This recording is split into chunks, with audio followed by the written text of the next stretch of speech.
Okay. Once you've gotten the brake bracket back on, you want to make sure, once again, that there is no debris in the way. Check your pads. Make sure you've applied your anti-seize or whatever backing that came in the packaging with the brake pads.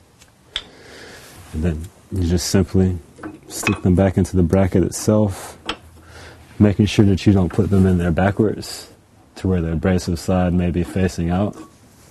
Because if you're doing it real quick, you may make a mistake.